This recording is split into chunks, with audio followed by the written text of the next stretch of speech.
Hi guys, Reece here from Global Music Imports, and today we've got one of the most fantastic interviews that we've had to date. Louie Shelton is with us in the house. He's one of the original cats from the LA Wrecking Crew scene, and also one of our Tyler guitar ambassadors for Australia.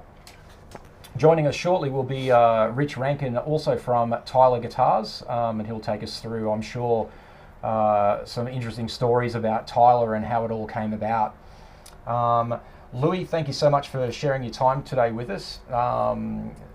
I'd like to ask you a couple of questions, just for the audience who may not know who you are. Can you tell us a little bit about your time in the LA session scene and with the famed Wrecking Crew guys? Well, it was such an honor to sit next to those legendary players, Hal Blaine, Tommy Tedesco, all the different bass players and drummers and keyboard players that were in at that time. For me, it was like winning the lotto. Yeah, I can imagine. Because after playing in clubs for all of those years, it was such a step up to be able to just go into the studio and be surrounded by these great players and great artists that we got to work with, you know. And we're talking about my time with the Wrecking Crew was mid-60s to mid-80s. Yeah. And there were a lot of great artists that came through, the Carpenters, Lionel Richie, oh my gosh, Mamas and Papas, Joe Cocker, all of these people that I had admired from the distance, but to actually be called to come in and play on their record was a very exciting time. Oh, that'd be just absolutely brilliant. Yeah. What was like a career highlight for you as a session player back in those days? Like if you could pick one thing that was like hearing the first hit that you played on the radio. Yeah. You know, it was exciting. A country boy from Arkansas, you know. So what was it? So what was that like when you first heard that? You know, that hit on the radio coming down the line. Well, it was shocking because I remember the first time I heard it. I had just gotten into my car, and I hear this thing playing, and I think that sounds familiar. And then pretty soon I realized it was Last Train to Clarksville. Wow. Wow. That we had just recorded, and it seemed like it was on the radio in 2 days from the time we recorded it. Wow. Really, they put it out there very quickly. And then from then on, as you're driving from session to session, you know, we were doing them all day long. We'd start in the morning and finish late at night. So the only time we got to hear the radio is when we were driving from one session to the other. And as time would go by, I'd hear more and more of these. I hear the Jackson 5, you know, or someone like that that I'd played on. And it was always exciting. And it got to the point to where, even to today, if I go out to, you know, if I'm out shopping or something and they're playing that music on their sound systems, I'll hear something I played on every day that I walk into a mall. I'll hear something I played on. Wow, that's legendary. Yeah.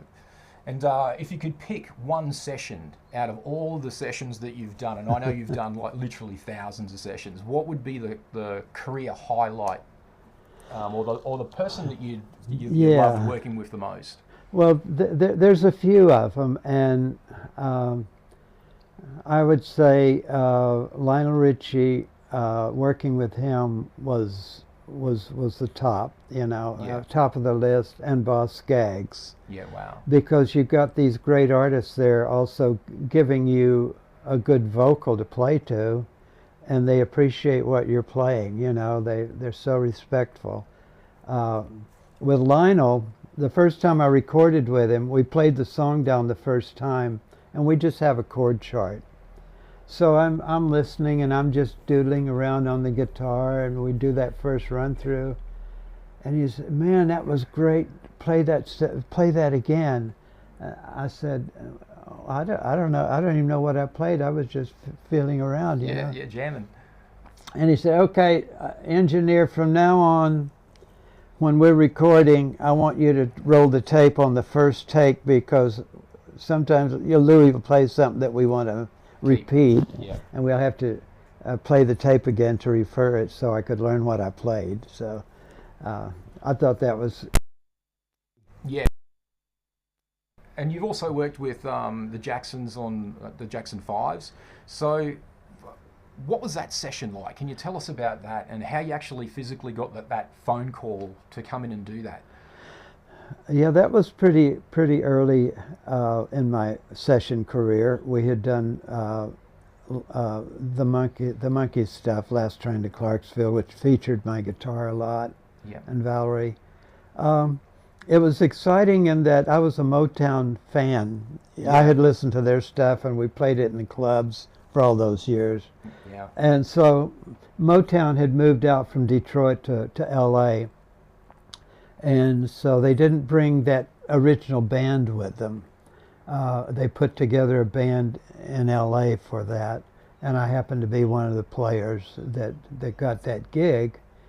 And the Jackson 5 at that point, nobody knew who they were. This happened a few times, like with the Monkees and the Partridge Family, and we played on their first record, so we didn't know who they were. Nobody knew who they were. We didn't know if it would be a hit or not. But the first song we recorded with the Jackson 5 was "I Want You Back," and it's been voted one of the top pop records of all time. Yeah, wow. And that record still sounds great today. Yeah, it sure does. We just sat in the studio and came up with that arrangement, just this little group of musicians, and somehow it worked. Yeah.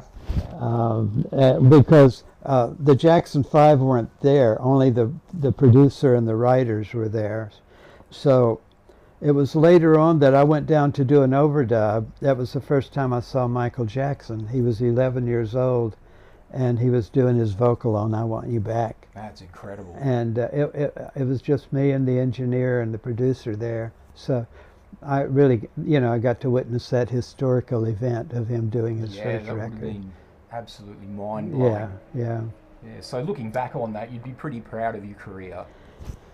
Yeah, oh yeah, and so lucky because it's a very hard clique to get into, that session thing.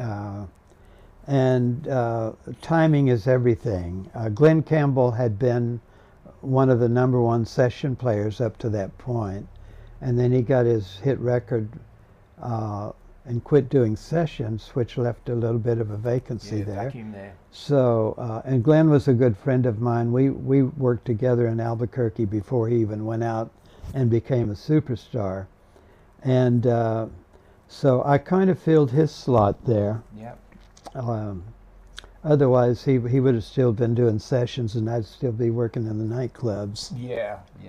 What decisions did you make about, when you're working with, say, the Jackson 5, about tone? Like, were you choosing a specific guitar or pickup, or how did you make your choices of tone? At that time, we didn't have all the choices. I had just come from working in clubs. I had one amplifier and 1 or 2 guitars. So I was either playing a Strat or a Tele on all of that stuff. And we didn't even have pedal boards at that point, so it was straight into the amp. So it wasn't a big choice for us. You brought what you had, and that was it. And what do you like about the choice that you have now in tone? Oh, it's incredible. I mean, you can go from a clean jazz tone to Carlos Santana at the click of a switch, and everything in between. So I mean, it's always fun and exciting to get new toys. There's always something new coming out, and the stuff is just so good. I've got a little box over there that they sent me. Yeah. It's got every kind of amp and effect. Yeah. Isn't that something? that's Ampero's stage. Yep. And I mean, if you can't get a sound out of that that works for anything you want to do, and you carry it in your back pocket practically, you know. Are you liking the sound of digital processors these days? Yeah, yeah, they're getting very close. I wouldn't say that it's replaced my little Princeton yet, but having the convenience of having the Princeton here all the time, and running it through running effects through that, is still my first choice. But for a live gig, a traveling gig, that thing works great. What's been one of your secrets of tone? Like, is there one specific thing that you go, I can't work without this? Like, is it a pedal? Is it an amp? Is it a guitar? You know, my favorite pedal to have on all the time is the little tube screamer, and I like a little reverb and just a little bit of delay, and I can do a whole gig with just that. Yeah. Wow. Yeah. It's all in the fingers, isn't it, Louie? Yeah, it is. I mean, I have to have something that's responsive as far as an amp that will at least do the job. But other than that, I don't require a lot of multi effects. Yeah. I don't use it in my stuff, you know. Yeah. I just play a lot of notes. Yeah. Yeah, and good note choices too, by the way. They've been on a lot of hits. So, if you had some advice for young Australians and any musicians wanting to take this career path, what would you say to those kids coming up through the ranks now? Well, it's because it's changed, hasn't it? The industry a lot. It has. Like anything else, I mean, practice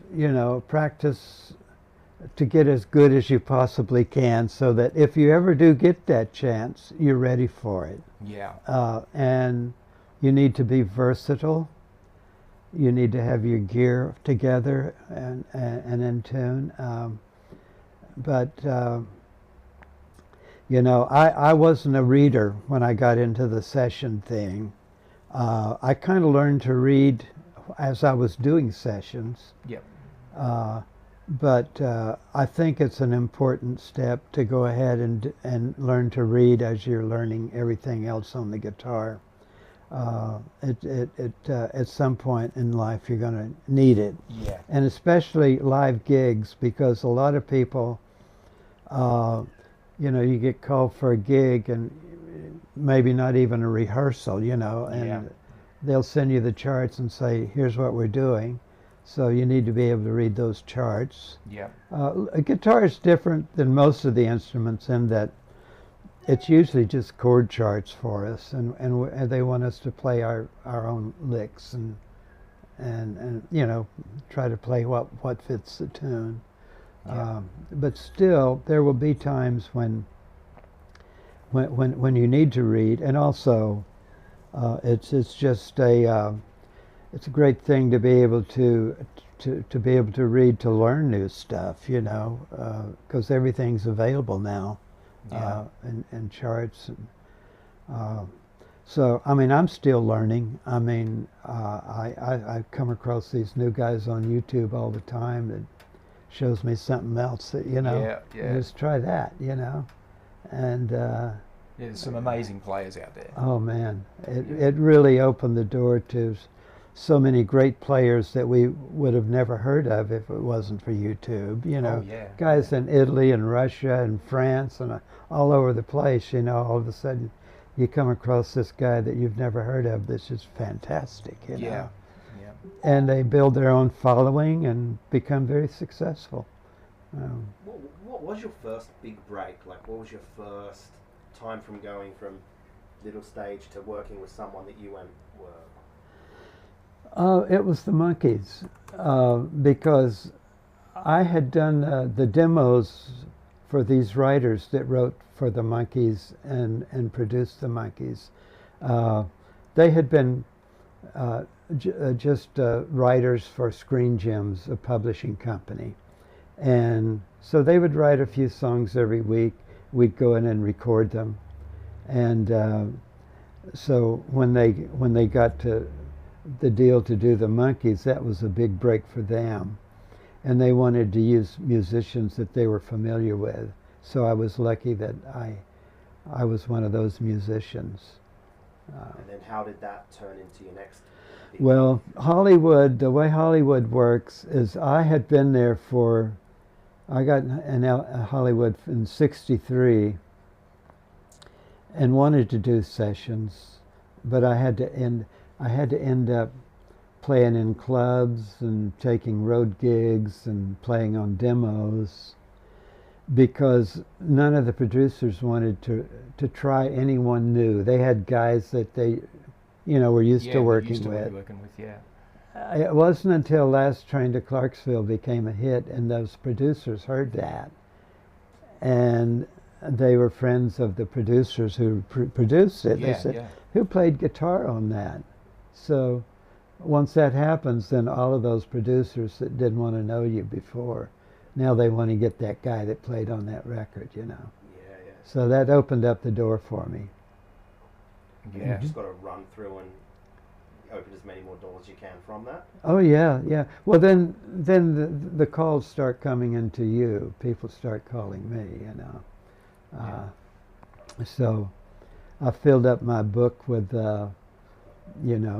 recording sessions pretty quickly after that. And this was all in LA? Oh yeah, it's all in Hollywood there. Would you recommend to people now to go to Hollywood and try and make it? Well, there's not as many opportunities there. There's still work there. There's TV and film and some sessions. There's still guys there that are still doing a lot of work. Dean Parks and Michael Thompson and those kind of guys. Steve Lukather when he's in town. What do you think the next Hollywood is, like for the next generation, where the next opportunities lie? It's hard to say because of the whole record company thing is so different. Because record companies were the guys that paid us, and they had a lot of artists. And these days, a lot of the producers are making the whole record with their computer, and maybe have a guitar player come in to do an overdub or sax or whatever. But the session scene in LA is nowhere what it used to be. It's closer to being that in Nashville. I think they still have more full band sessions in Nashville with the whole band there. But even that's getting a little bit where the producer's doing a lot of the producing with a computer. No, we got Rich. Rich? Yeah. Just want to say, whoever did this fret job, man, he deserves a medal. Deserves a medal. It's unbelievable. It was all birthed back in the '90s, and I mean Jim in the '80s for sure too. But the real magic of the rolled edges happened by accident when we were messing around with one of Landau's '59 Strats, and it just was so worn out. Jim was like, "Hey, let's try it on this Black Classic," and so I did it when he was gone, and he came in and he goes, "Oh my gosh, you went too far. You ruined the neck," and I go, "Okay." And so we put it on a guitar and took it to NAMM, and everybody loved it. So it just kind of became our edges. Unbelievable.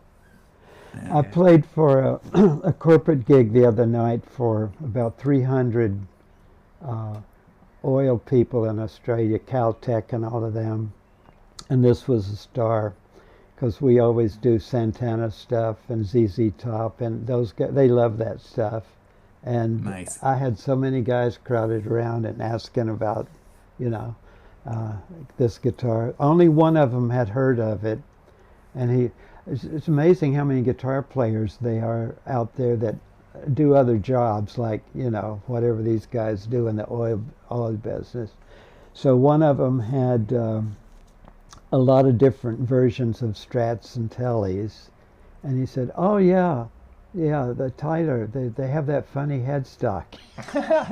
Yeah, Yeah. it's a signature trademark, I think. Yeah. I Oh love it. yeah, I mean, nowadays people, they like it right out the bat, but I have a heart for people who don't, because when I met Jim, I was going to Grove School of Music, and he was on Lancashire Boulevard, just up from the baked potato, Uh-huh. and I walked into his shop, and I'm a bass player, and he would advertise as the place for bass. So I'm looking at Tobias and Ken Smith, and then he had one of Neil Steubenhouse's four strings, and I Yeah. was like, ugh, who made that? That's terrible. And he goes, that's me. Classic. But yeah, no, it's you can't miss it. I have one of our Chinese versions, the JTG, is out on tour with the guy that plays with Shania Twain, Uh-huh. and there's a great shot of him like far away from the back, but you can't miss the headstock. Uh-huh. Yeah, Yeah. It is the logo, really, Yeah. Yeah, it is. it's become so iconic. Everyone that sees it just knows that it's a Tyler. Yeah. As opposed to there's so many, Strat headstocks out there that aren't Strats. And you don't know what it is. But as soon as you see Yeah. that headstock, you know it's a Tyler. If Yeah. you know, you know. Yeah. You Yeah, had if you know, your you know. baked potato thing the other night, I saw on Yeah. Facebook. Yeah, it was wonderful. Yeah. Justin was great, but yeah, we had a celebration for those wondering what we're talking about, is we had a celebration of Jim's life. He passed a year ago, August, but and we might make this a yearly thing. I was talking to Justin Randy, who owns the baked potato. Obviously, Louie knows that. His dad founded it, obviously, Dennis Randy from the Wrecking Crew. But Jim used to go there all the time, way before I even met him, and had his spot. And Justin, when he was a bartender, would always have it ready. Yeah. So we're thinking about doing a yearly thing, like every year on Jim's birthday. Like That's a it'd be good great idea. to fly you over and do a night with Louie. Yes, for And it's sure. So Yeah. it's still just a baked potato night, but just it's Jim's birthday bash every year. So Yeah. Justin's into it. Uh-huh. Yeah. And probably Landau would come, and Yeah. all these other guys that play the Tylers, you Yeah. know. Yeah. Yeah, it's Yeah. a good idea. Dan Huff. Yeah. Yeah. Yeah. Awesome. Yeah. It'd be great to get Dan out. Yeah. I tried getting him out this year, but he's winding down producing. He wants to be a guitar player again. He Yeah. just looks so happy playing guitar, Yeah, I was wondering what was going on with that because he was so busy as a producer, how Yeah. he would have time to, to switch over to being, so busy as just a guitarist. Yeah. No, he didn't put. I don't know if you know this, Louis, but Dan told me this and he's told many people this, that he would hire guys like Bukovac and those kind of cats to play on the records he was producing. He goes, Rich, I, not because I couldn't play those records. It's just, man, when I touch a guitar, I just want to rip solos and do parts for myself. Uh-huh. And he's like, I can't do that if I'm the producer. So, Yeah. but so he's gotten away from playing and doing a solo record. You can just see the almost kid-like joy in him playing guitar again. And I don't think he needs to produce any more records probably to pay his bills. I kind of went through that. I went through that because there was quite a few years that I was like the producer was like 95% of my life and guitar playing was 5%. Yeah. And then at some point I realized, well, hell, I'm a guitar player, and I started playing live and my chops came back because you lose some of that. You even lose your calluses if you don't play enough. Yeah. And so now I try to hang on to that, and I try to make sure that I do a lot of playing more than anything else, because I'm doing enough of this computer stuff anyway, producing and making tracks and drum beats and all that. But I take the time to sit down and play some guitar. And I try to do live gigs, even when they don't play a lot of money, there's just something about it that keeps your chops and your brain connected, because there's no punch in and overdubs. It's all going out there in real time. Yeah. Yeah. So that's the fun of it. Oh, you know, sure. and Jay Graydon, you know, last time I saw him, he was telling me that he went to do this gig at the Baked Potato with Greg Matheson and some guys, and his brain wasn't connected with what he was playing because he hadn't played live in so long, you know. Wow. So he did. I don't know. Maybe he gave up live playing because of that. He plays a lot in the studio still, but but that can happen. Yeah, you gotta. It's like anything else. You got to keep it up. You know. It's not always like riding a bicycle. You know. No. That's a simple way of doing it, but it's more like the golf swing. If you don't. Yeah. If you get away from that, you gotta start all over again. Yeah. So Louie, sure. what was the first moment you saw a James Tyler or heard a James Tyler and went, what's going on here? I have a friend over here who's a great guitar player. Scott Watman has a studio, and he has a wall full of every guitar, every kind of guitar. And he was over one day, and he said, have you heard of James Tyler guitars? And I said, what, James Taylor? He said, no, James Tyler. That's what everybody always says. I said, no. He said, man, he says, I've got my eye on one on Reverb, and I'm just waiting for the price to come down so I can afford it. But he hasn't gotten one, but he called me the other day and he said, man, I got to come over and check out that guitar. I said, anytime. Nice. That was the first time. I hadn't heard of Tyler. And it was such a coincidence because shortly after that, Reece contacted me and was telling me all about this new guitar and that they were going to start importing them to Australia. And we got together, and that was it. Then my next conversation was with Rich, and we figured out what would be the right one for me, you know. And how did you choose upon the Tyler Buster over Well, the CHD? the Telly is my favorite guitar.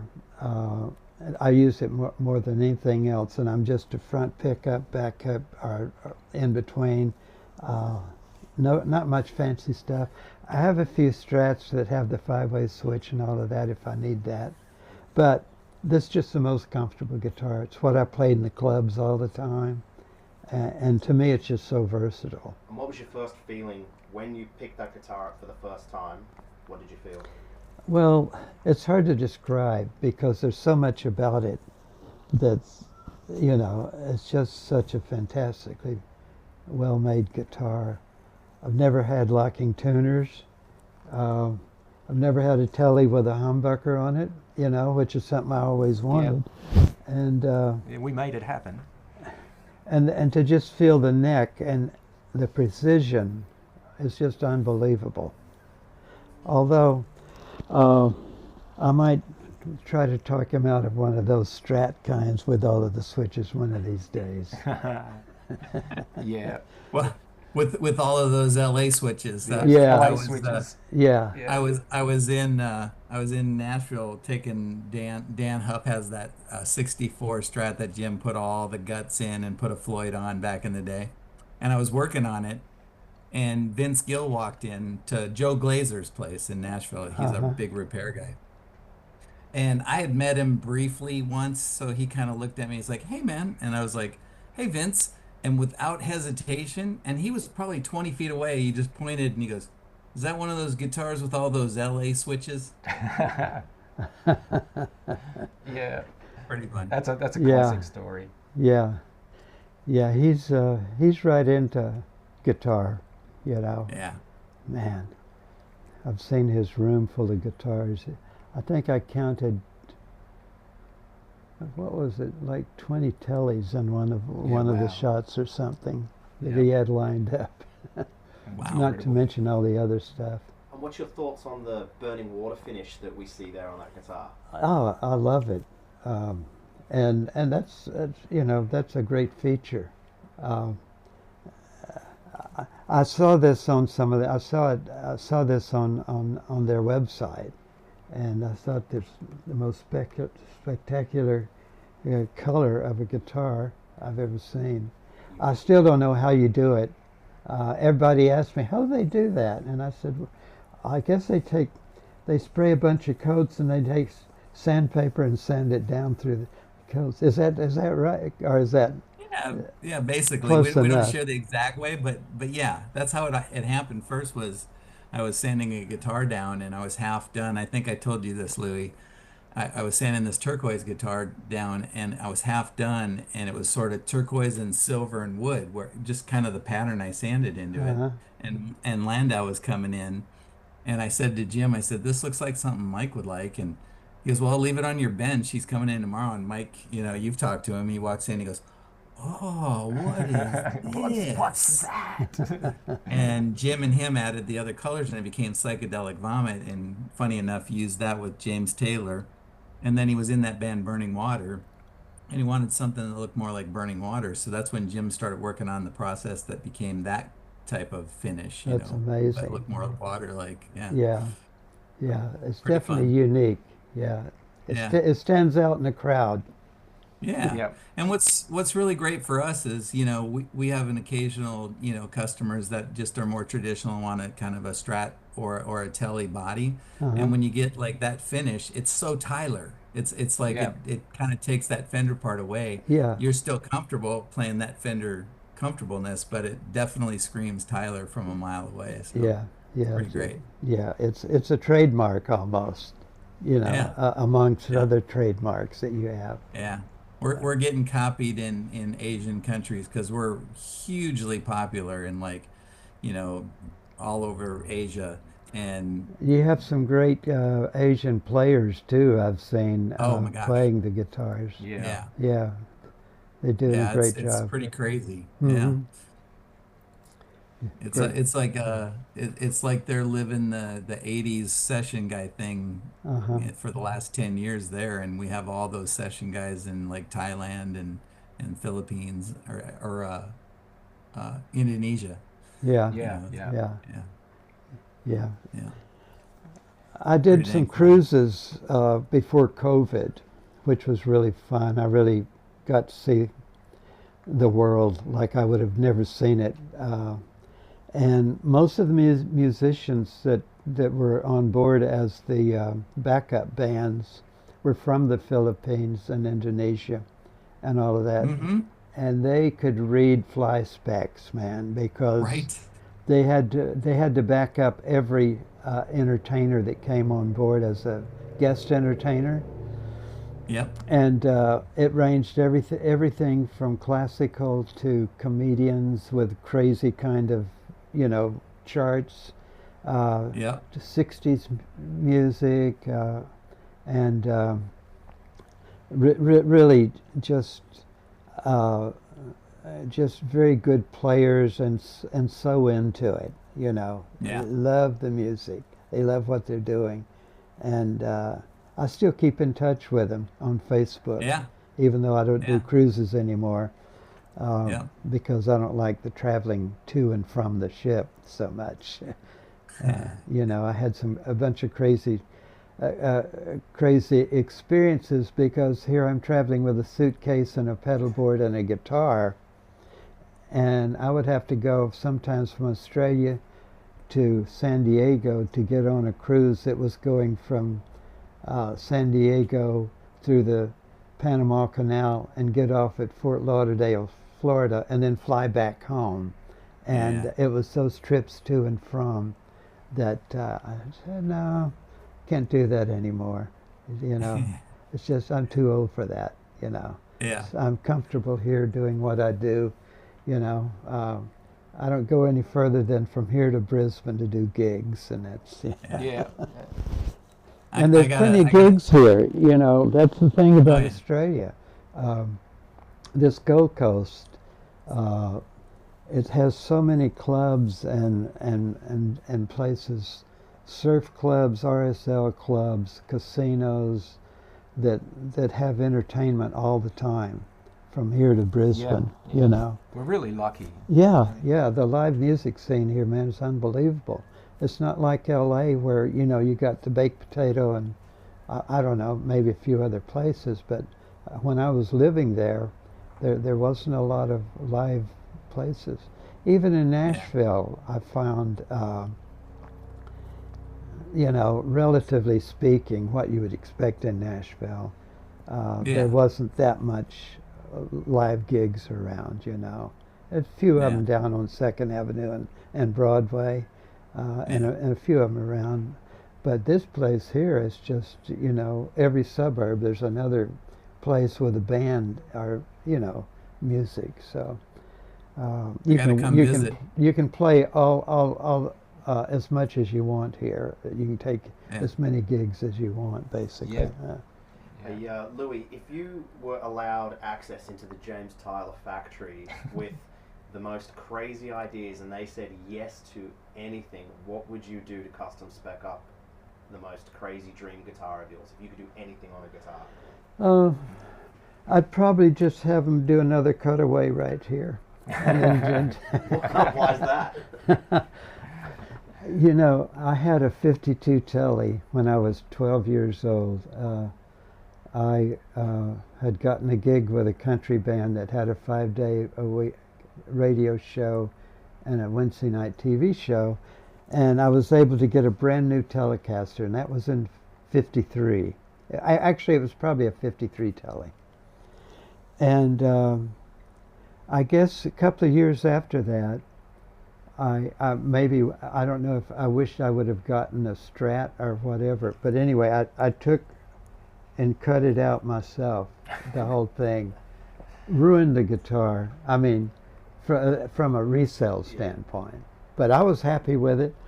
I put a Bigsby on it, cut it out up here, and to me that was the guitar I wanted. And I wish I had it today, but I had to trade it for another guitar, because back in those days, you could only afford one guitar at a time. And when I saw Chuck Berry's 350T, the blonde one with the gold hardware, they had one in the music store, so I traded the Telly in for the Gibson, which I played for quite a few years. You know, it was a beautiful guitar too. I wish I had that one as well, but again, we had to trade up to whatever we want. The next thing, the Ventures came out, so I needed a white. I actually got a white Jazzmaster, and doing all the Venture stuff. Yep. It's crazy, you know. And now I have guitars in every closet and every, you know. Nook and cranny, yeah. Unbelievable. The oldest one I have, other than a 41 Laps guitar, is the 51 Martin that we played on Summer Breeze. That, that part on Summer Breeze. That's the oldest guitar I have now. Yeah. Wow. But I don't get rid of guitars anymore. I keep them all. To hear you talking about buying a guitar in 1953, when guitar was invented, basically in 1951, you've been alive the whole time guitar has been a thing. Yeah. Yeah. Yeah. I've been alive since Hitler. 1941. I can remember 3 years old. Where we lived in Little Rock there, North Little Rock, seeing all the soldiers going and coming, you know, getting off of the bus and the train, and I was 3 years old. Wow. But yeah, I was born in 1941. That's a long time ago. Yeah. Yeah, unbelievable. I'm so lucky that I'm still here, you know. But I got to experience a lot of good music along the way. Oh, just a bit. Yeah. Because I was back, you know, I was alive back when Benny Goodman was being played on the radio, and Les Paul and Mary Ford were in the 50s, you know. Yeah. That was the charts. I played clarinet because of Benny Goodman. Yeah. I wanted to be a drummer because of We're an American Band, and I signed up to play drums, and they said you can't, and so they made me take trumpet, and I hated it. And my dad loved big band, and so I said I'm going to play clarinet, and I got made fun of mercilessly, whatever it is, because it was a girl's instrument, and I'm like Benny Goodman, and no matter how many times they said Benny Goodman, they weren't having it, but I loved playing clarinet. Oh yeah. And when I was in school, I got into band class, and I didn't want to play trumpet or any of that stuff, so I was the drummer, and but I had become a big Gene Krupa fan watching the Benny Goodman story, you know. So great. I'm a big drum fan anyway, always have been. Yeah. And Yeah. so in school, I was the guy marching along with the snare drum, you know. And the good thing about it was, even though I couldn't read notes when I got into the session scene, I could read the rhythms really well, because that's basically all I was reading on the drum charts was rhythm. So it came in handy. Yeah. Because Gene Page, who did a lot of the Motown charts,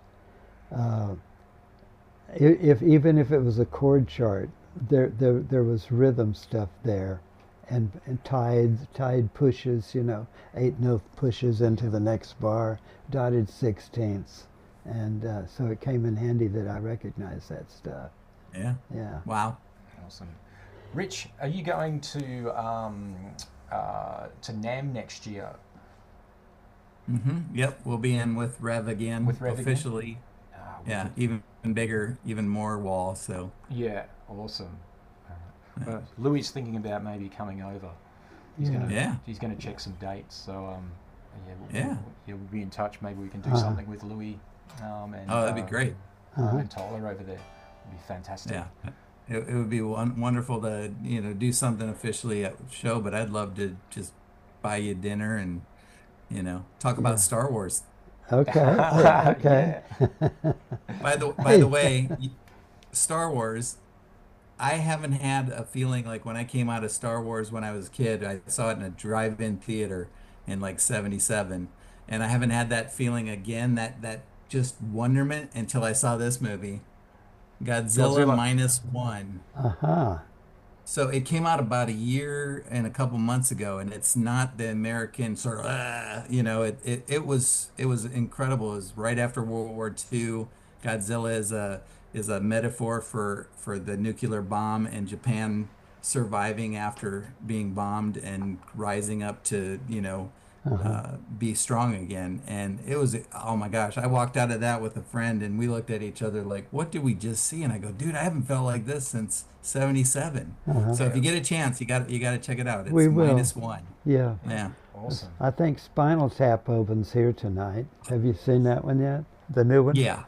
It was great. Okay. Yeah, they did it perfect because they could have easily almost been a caricature, even though it is a caricature. They could have gone too far. They did it just right. enough. It was like, oh man, so funny. Yeah, we're going to go see that as soon as we can. Yeah, my buddy CJ plays keyboards in that. Oh, he does? Yeah, CJ. Yeah. He's a good friend. I love CJ. He's a legend. Yeah. Yeah. I wonder if Louie knows CJ Vanston. I don't think so. Okay. He's played with a bunch of people. He's friends with Lukather and, the whole crew. I mean, he's played on a bunch of records and kind of one of those bubbling under guys, Yeah. A lot of those guys, I had kind of left the scene when they came in, Yeah. as far as the session scene. And when I started producing Seals and Crofts, I had to quit doing sessions because it was so time consuming, working with them. I tried to do both for a while, and I realized my production was suffering because of, trying to do too much. Well, and I'm a mix engineer, you know. I could be a pro mix engineer in another life. I've done a lot of it, Uh-huh. and and been around production and also playing on records. It's a very different mindset. And when you're producing a record, it's almost like you're sculpting something. It's like you pause to, now I'm gonna make brownies, and now I'm gonna come back and try and sculpt. It's like two different things, and Yeah, yeah, I can see. yeah. And with them, it was so much pre-production in the writing and song crafting and the whole bit, you know, figuring out who to play on it and where to record and what engineer and so much, you know, to coordinate. But I enjoyed that. It's something I wanted to do. I had wanted to do that for a long time, and I never really took that step. But there was a couple of guys from Texas that came out and was shopping their cassette, and they said, we're going to go back to Texas because evidently nobody likes us. And I said, well, I'm working with Herb Alpert tomorrow at A&M Records, and why don't I give him your cassette? So I gave it to Herb. We were recording Lonnie, Herb's wife. I gave him the cassette. It was England Dan and John Ford Coley. And he took it home, and the next day I said, did you get a chance to listen to the tape? And he said, yeah. He says, I like it. I said, what does that mean? He says, I want to sign them and I want you to produce them. I mean, that's how quickly that happened. Went from session player to producer overnight, really. Yeah. Whereas the way it's such a crazy business, because if I'd taken that tape around and knocking on doors, probably everybody would have said no, you know. But it just so happened that the right person heard it, and So I mean, that's like together. Louie, you've got that's a new, like sorry, Rich, go. oh, I was gonna say that's like Huff getting into production was an accident. He was playing guitar for Mutt Lange because he was a rock guy, and Mutt was doing Shania Twain, and he's like, Dan, I want you to play on this. And then he looked at him, he goes, you know, Dan, you approach your guitar stuff like a producer. You should produce records. Yeah. Everything leads to something, you know. I tell young kids all the time, whatever's in front of you, do it with all your might and do it the best you can, and always be helpful, be on time, you know, because everything leads to the next thing, you know. That's it. Yeah. Especially in this business. So Louie, you've got a new album coming out, haven't you? Yes. Yeah. It's kind of a variety of stuff, from a kind of light jazz to some funky stuff. It's fun. I'm calling it Mango Tango. Mango Tango. Yeah. Mango Tango. Because I've got a kind of mango-ish tune going there, crazy tune that I called Mango Tango. Yeah, wicked. So when are you releasing that? I don't have release date. I'm actually still working on it. Yeah. Yeah. So that'll have a lot of Tyler on it, I presume? Oh, yeah. Oh, yeah. Uh-huh. Awesome. Yeah. Can't wait to hear it. So, hang on. we got something on the screen here that's covering up Rich. Running out of time. There's never enough time. Never enough time, man. It's great talking with Yeah. We you can get guys. another one if Rich has got time. It's only 12 o'clock. We're still pretty early. Yeah. If you want to go again, Rich, and get more content? Yeah. Sure. All right. Well, hang on. We'll, What time is it? I'll use the restroom and I'll be right back. Okay. Yeah. All right. Cool. Okay, cool. Come back. Louie was asking about the switching systems before, so I thought I'd bring my guitar out because I've totally cranked it. Can you see that one, Rich? You remember that? Oh, yeah. Yeah. Yep, you got all the bells and whistles. Yeah. Except you're missing neck bridge on. Yeah, neck bridge on. That's the one I didn't put. Next time I'll have to get another one. Insane. So the series parallels split on these guitars. How did that come about? Was that just something that Jim and Seymour Duncan came up with in the day that sort of caught on throughout the industry, or is there a history with there's that? a well, like in the 70s. So what's interesting, why I was marveling at Louis buying a guitar in 53, is Yep. there's a really great book, if you guys haven't read it, called The Birth of Loud. And it talks about the Telly and then the Les Paul Jr. And then P90s and then the Les Paul. And you think about it, there was definitely electric guitars being used, but they weren't fronting bands yet. It kind of was like the Beatles and Beach Boys were fronting the band with the, and then you had Hendrix really in short order, like 8 years. Hendrix Yeah. and you know Cream and Black Sabbath and Zeppelin and Rolling Stones, and then Jim started messing around with guitars in '72. Yeah. So like right there, and there's a bunch of guys like Jim and Wayne Charvel and I mean, early, Fender guys were messing around a bit, but it was more like the bunch of tinkerers like Aspen Pittman and different guys, and they were definitely wiring guitars up with the pickups in parallel or series, like a Strat. Yeah. The in between sounds is parallel. Yeah. So, but what Jim did is he could make a guitar stay in tune. He would drill out the block on a Strat all the way to the plate, so Yeah. there was no string. He would get rid of the middle four screws and put just the outside two screws and open up the holes so the tremolo wouldn't bind. He would get rid of string trees and put spacers under the tuners, just build tuners, spacers, Yeah. and lube the nut really well. And then he would re-fret stuff and round, just really do a great fret dress so the intonation was as good as it can be on a Yeah. tempered instrument. And because of that, he got sort of known by all the session guys just for being able to stay in tune and play in tune. And then Steely Dan and all that kind of stuff that Louis lived through, like the clean stuff and all those bands where things started cleaning up, and all of a sudden there's all this 60 cycle hum. Yeah. And one day Jim was out.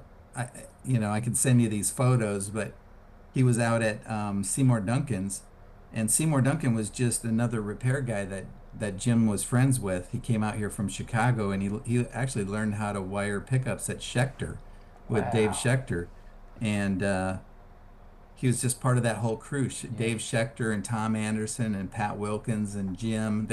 It's just like Landau and Lukather in the '70s growing up together in school. Those guys grew up together and kind of became the tinkerers.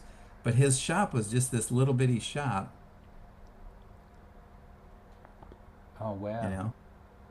Hmm. And that's Jeff Beck's Telecasters, and it almost will focus there.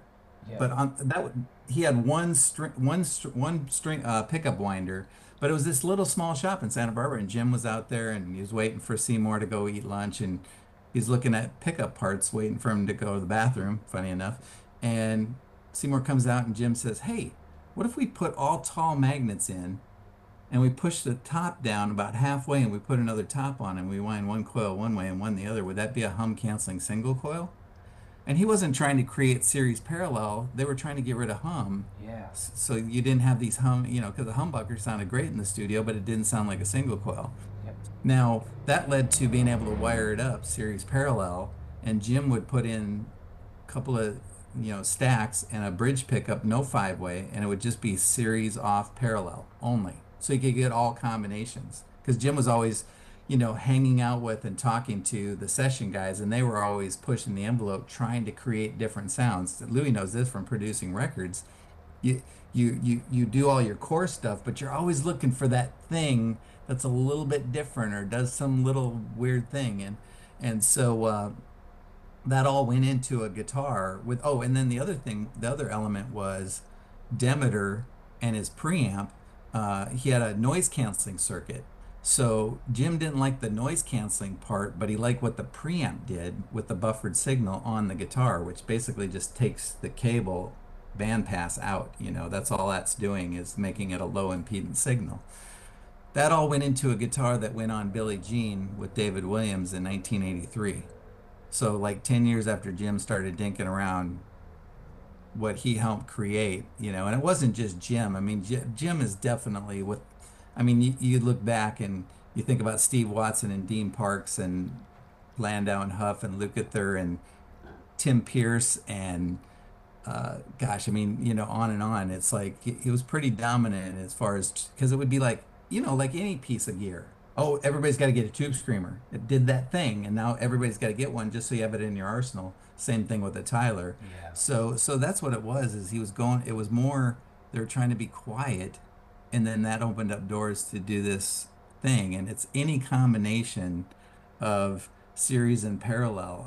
I was with a young guy.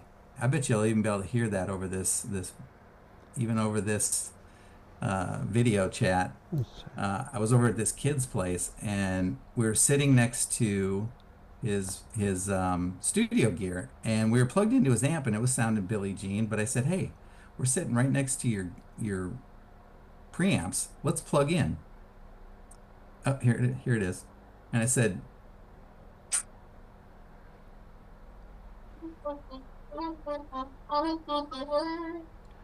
"Hear that at all? Yeah. Is that coming through at all?" Yeah. You could hear it. It's that Billie Jean thing, yeah, man. It's that, it's pinched and it's comb filtering is what it is. It's when you do series parallel, it's just causing waveforms to, comb filter a certain way, so so that kind of was the deal. So yeah. Yeah, wow. Yeah, that's an interesting bit of history. It's fantastic. Yeah. I've got a question for Rich, if I can. What's been the biggest advancements you've seen in James Tyler while you've been there? Gosh, I think since I've been back, I've noticed it isn't just older folks and doctors, dentists, and lawyers who loved, the session guys in the '80s that are buying Tylers. I've had a lot of young guys. I've told this story many times, but I got this random text from a young guy who was 22. His name's Omar Fetty. Yeah. And he said, "Hey, I think it's about time I get one of those Dan Huff guitars." And I'm thinking, who's this guy? And I look him up, and he's got like 1 million views on some video on Norman's Rare Guitars playing acoustic, and he can play. So I was like, okay, so he can play, and oh, he's a producer. So I go look him up, and he's one of these guys that works with Bieber and like these new young artists, and he's got like the 1 billion views guy and all that, Yeah. So I'm thinking he's gonna come in, he's gonna give me the hard sale, and tell me how he's an influencer, and he couldn't have been more kind. And he was young, but his dad was a session musician, and he came here from Israel when he was 8, and he just grew up playing music, and while we were talking, he goes, I enjoy the stuff I work on, but it's not what I listen to. My favorite band is Giant, and I go to the Baked Potato and hang out, but he's 22, and it's like, and these young guys are trying to figure out how to fit guitar into those kind of keyboard driven dense tracks, so they're finding they're going back and listening to all these 80s, and then they start Googling, and then they find us. And I've had that with a bunch of different younger guys grabbing our guitars, so that's kind of been a big thing.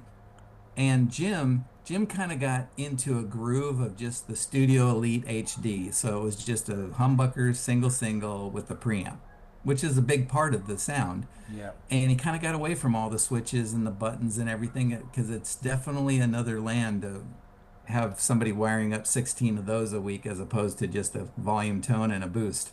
Yeah. So but it's been really, really cool, and I just started saying yes to stuff that Jim, I realize now Jim had the business at the size that he could handle to pay his bills and have 5 people work for him. So I kept expanding it. So we went from 5 guitars a week, and now I do 16, and we're getting ready to up production again. But we could do stuff like here, I'll point like that. I'm pointing at Reese's headstock or Louie's headstock, doing matching headstocks on almost every guitar now, which used to be rare. But so that's the big thing is just the 80s are coming back, but not just for older folks, but for younger guys too. It's been kind of surprising. Yeah, it's all coming back around in a circle, isn't it? Yeah. And another thing is I'm hoping at NAMM to have the basses, at least one bass, at least one to show, because back in the day, Jim had Abe Laboriel and Steubenhaus and David Hungate, and he had all the bass cats too. It was crazy. You think about other builders and who had both like that, Yeah, not very many. Yeah. So is there any I remember ages ago, I could have been tripping, like thinking about this, but did you mention something about a neck through that you guys had secretly been working on in the? Well, there was this set neck thing that Jim was messing around with, and we for a short time, for about 2 years, I had a young guy named Andy Hicks, who's now a master builder at Fender. Yeah. He had worked at Fender and he was at Exotic, and I brought him over here to become Jim, and he was. I'm so glad I had him for those 2 years, and I was happy for him to get that gig and give him more flexibility because he also plays in a band. But I was sad for me. And I mean, I got some great guys now. Gil Vasquez that started Baker Guitars and worked at the ESP Custom Shop. I get Ed Lang, who worked at ESP Custom Shop and Ibanez Custom Shop. So it's great. So, but Andy was really wonderful, and so Jim was messing with this guitar, and I don't want to describe it too much, but it's a combination of some different stuff Jim's done over the years, but you look at it and it's screaming to be neck through. We already do have it. Maybe we'll get it going by NAMM. We have a 24 fret 2 humbucker thing that Jim called Brutal, instead of brutal. Yeah. So I'm thinking of spelling it BRU capital TALL, so people say Brutal, but and then basses, and then we have the set neck ready to go for a while, and we just got to figure out how to paint it, and we've been expanding, and I'm sort of out of room, and of course those, I mean, get into schmears on something that's like a set neck, Les Paul style, because people are going to want it. Yep. We do schmears, they're going to want to schmear on a Les Paul looking thing. So there's a lot of stuff. There's room for expansion, which is exciting, but we're looking for a building to buy. The new owner is savvy, and he's like, I don't want to pay rent in a bigger building. I want to find a building where I can make it home for Tyler and for Wild West Guitars, because they own Wild West. Yeah. So, but yeah. Awesome. So that's some new things that are in the tinkering works for later on down the track for you guys. In the over here we call it in Southern California, it's the Skunk Works. Yes, Skunk Works. Gotta love it. Awesome, Rich. Well, I think we should maybe wrap it up, eh? What do you think? Yeah. So we're going to get Louie to do some playing and cut it all across. So I'll try and get him to do Hello for you on the Guitar for Socials. Woo! Nice. Which would be cool. And then that'd be awesome. We'll push through the video through Dropbox to you, Rich, as well. So if you want to share it, you're more than welcome. It'd be awesome. Yeah, that's great. But thank you guys so much. It's been an absolute pleasure having you together. My pleasure. Yeah, it's fun to catch up with you, Rich, and I look forward to actually seeing you there in person one of these days. Yeah, that'd be awesome. I think that'd be a blast. Oh, it will be. Yeah. Well, just great work, man. That the guys are doing there. It's just, I can't say enough about it. Even this, this is unbelievable. This guitar that Reece has. Yeah. I mean, there's so much more going into that, probably workman, as far as hours and all that. Yeah. But well, that's one thing one thing I didn't say in here, but you guys could plug it in, is at the Celebration of Life, I played a couple of clips of Jim ripping a solo with, we had a band, which is just me and a friend on drums, and we were just writing some stuff. But people need to know Jim could play. Like, in another life, he could have been a player. That's where he got his ear for tone and stuff. It was like, it was like he was a repair guy and a builder that really was a record producer and guitar player. Yeah, wow. If that makes sense. I wasn't that familiar with Tyler and all of that, but I have tried to see as much on YouTube as I can. Does he have some stuff on YouTube? There's an older guy that I've seen playing in the shop. Mm-mm. It wasn't him. I don't think so, because Jim was so shy, he wouldn't let any of that out. Like, I was going to release these clips, but when he was still with us, but I was so afraid he was gonna beat me up. Yeah. Well, maybe it was one of the other workers, because it was in the shop, and he was just, playing one of your guitars. If you see it, again, just shoot it to me in an email and let me check it out. Okay. Yeah. Yeah, I thought it was him. All this time I Yeah. thought it was Jim. I'd be surprised because people they would be posting that every few weeks or something. Yeah, for If sure. there was that out there. Yeah. Okay. Easy done. I'll Cool. try to find Well, it good again. seeing you. Yeah, Great. same Yeah. here. Love you like a Awesome. brother. Can you tell us about your time with John Lennon? That was a fun evening. Jim Keltner, the drummer, introduced me to John, and they called me. Well, first of all, when I got a call to do that session, I thought, man, I finally made it. One of the Beatles is calling me, Yeah. But we had a session down at A&M Studio at 7 o'clock, and so the beginning of the session, Jim Keltner introduced me to John, who was a very nice guy, and so we proceeded to record this tune that was had been released before on Stax Records, and of course the crazy Phil Spector was the producer, and he walked in incognito with a top hat, sunglasses, a cape, and a cane, and so they were going to play us the record that we were going to re-record, but neither one of them had the record. Oh. So they had to send a limo driver back to the hotel to get the record. So which they eventually did, and we recorded the tune, and it was a fun experience, I was a big Beatle fan anyway.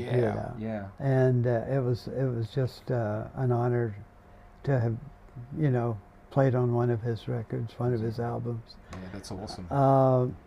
Unfortunately, those tapes went missing for quite a few years. Yeah. Until Phil Spector had a car crash, and they found the tapes in the boot of his car. Wow. Yeah, That's the story I hear. That's what I hear. I guess it's true. Yeah, it must be. It was his rock and roll album. Yeah. Yeah, just one of many fun times at A&M Records. Yeah. So you're and did you do any other work with John after that, or was about it? No. That was the only time that I saw him in town there. Yeah. But I did have another experience in the same studio with Phil Spector, because Billy Preston was in one of the other studios recording an album, and I was in Studio B where Carole King and all of them recorded. I was recording England Dan and John Ford Coley, and Phil Spector was out in the hall making so much noise that one of the executive engineers had to go out and quieten him down, because he was just creating all this noise. Yeah. And that was my other experience with Phil Spector. Yeah, cool. Hopefully he's okay up there now. Maybe he changed his mind a little bit. Yeah, maybe. You just never know. Yeah. All right. Well, thank you so much, Louie, for the interview and your time today. It's been an absolute pleasure, and we're so happy that you're a part of the Global Imports family. Oh, yeah. In Tyler. Yeah, I love this guitar.